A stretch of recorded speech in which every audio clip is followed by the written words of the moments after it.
যে অভিযোগ জোর করে টাকা নেওয়া, মারধর করা, লোককে টাকা ফেরত না দেওয়া, বাড়ি দেওয়ার নাম করে টাকা দেওয়া, এগুলো কি বলবেন? যে অভিযোগ এসছে আপনার নাম করে, কি বলবেন? মেজিয়ায় গ্রেপ্তার তৃণমূল নেতা বিপদ তারণ গড়াই আদালতে তোলা হলো। বাঁকুড়ার মেজিয়ায় গ্রেপ্তার হলেন তৃণমূল নেতা তথা আইএনটিটিইউসির প্রাক্তন ব্লক সভাপতি বিপদ তারণ গড়াই। গতকাল রাতে মেজিয়া থানার পুলিশ জেমুয়া এলাকা থেকে তাকে গ্রেপ্তার করে। গ্রেপ্তারের পর রাতেই তাকে থানায় নিয়ে যাওয়া হয়। আজ ধৃত বিপদ তারণ গড়াইকে বাঁকুড়া জেলা আদালতে তোলা হয়। সূত্রের খবর, তোলাবাজি, সরকারি টাকা তছরূপ এবং মারধরের মতো গুরুতর অভিযোগে তার বিরুদ্ধে মামলা রয়েছে।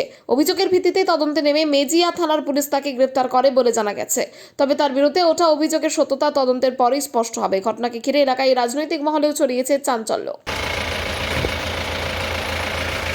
আপনার বিরুদ্ধে যে অভিযোগ জোর করে টাকা নেওয়া, মারধর করা, লোককে টাকা ফেরত না দেওয়া, বাড়ি দেওয়ার নাম করে টাকা দেওয়া, এগুলো কি বলবেন? যে অভিযোগ এসছে আপনার নাম করে, কি বলবেন? হ্যাঁ, মিথ্যা অভিযোগ। সেটা রাজনীতিভাবে ফাঁসানো হয়েছে কি আপনাকে? আপনি তো তৃণমূল কংগ্রেস করতেন, সেই কারণে ফাঁসানো হয়েছে। বাবু ছবি